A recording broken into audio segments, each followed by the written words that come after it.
I want to show you how to do the second crossover. It's called a step over crossover.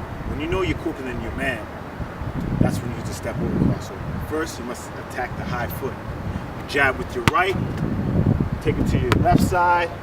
Your right foot should be going right to the basket. See it again. Jab right, boom. That's a step over crossover. So you're just turning flat, you're doing the bar crossover, step over. Okay, so talking about speed, which is really a product of power, I want you to go really slow-mo with that. So it's dribble, cross, step.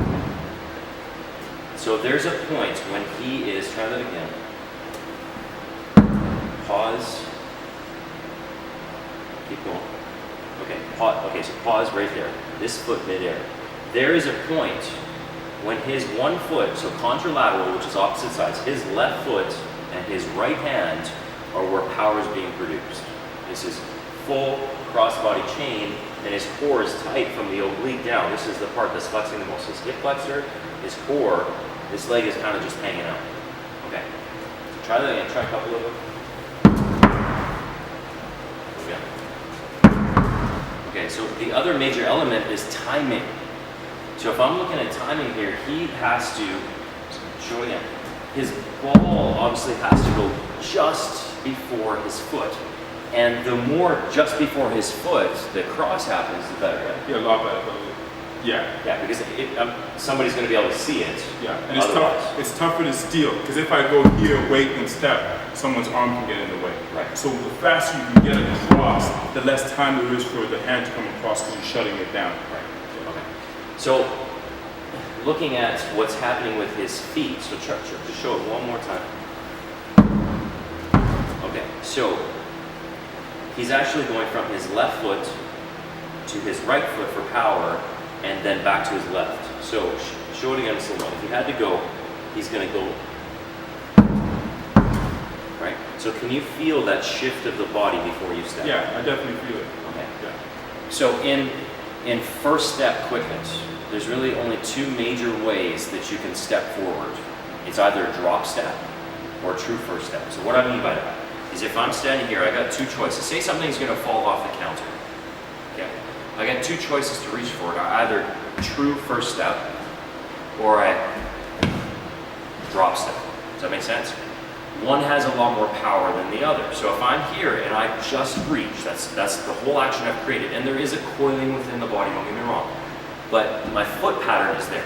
Whereas if I load and transfer or full drop step and transfer, that's how I'm going to produce power in that shift of my body before the cross. So the exercise or speed variation I would do is just actually practicing the drop step.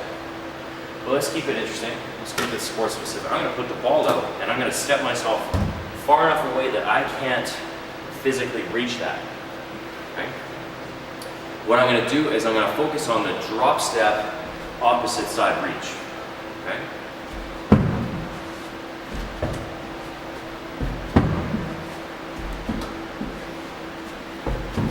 Okay? I might go way out here and way back. The further away, the more power I have to produce. And I need to be able to do this without facial expression before. I need that calmness, right? I need to fake it. Bang, boom, go. He has no time to react. So I'm going to get David just to try that. So he's square because he told me he was square. So step back. And you're trying to leap. Okay, so sit. I don't know if you can notice that. I want to try it again. How fast can you do that? Try it again. Okay, so I want you to watch how fast I can do this.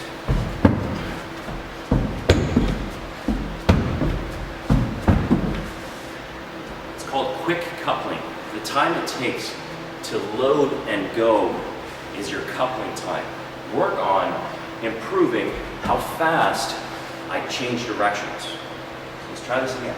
Ball's quite a ways out there. How fast can you go? And now if that ball is that far out, fast and long. Okay, go back even further. Yeah. Okay, let's try the other side of your body because we know that that's the good side. Maybe you're reaching this side.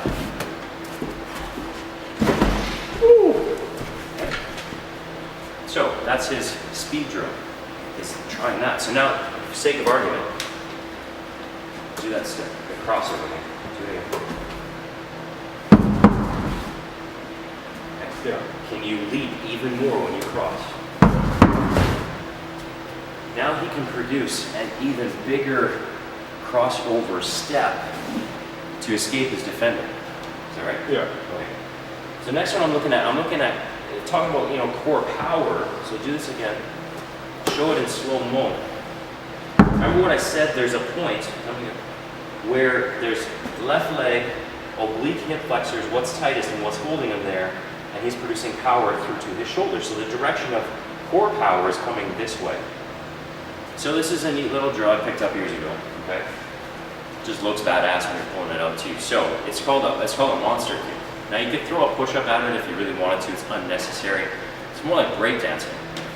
So I'm going to be here in a nice push-up position, and I'm going to cross-body reach, cross-body reach, cross-body reach. Now that's simple enough. But remember what we were saying about timing. So his hand that crossover has to happen just before the foot. So in the monster kick, my hand needs to leave just before I reach. Now crossbody.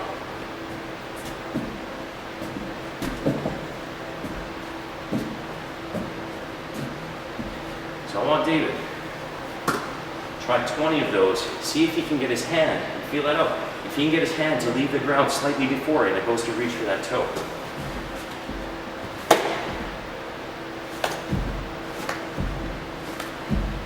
Okay, other side. Hand first. Just slightly before. Now crossing back and forth. And there you go.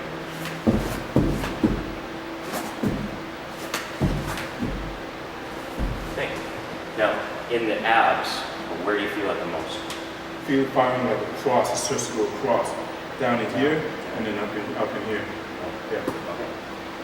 Try the drill again.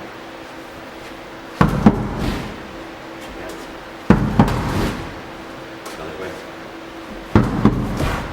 Other way. So there's a couple things. When he first showed it, he's leaping a lot further. He's a lot tighter in what he's doing. It looks neater. It looks finer. There's timing there, there's tightness, and there's a big step. Okay? Try those. You mess up, right? But that's how you get better, because it was fun, not because it was like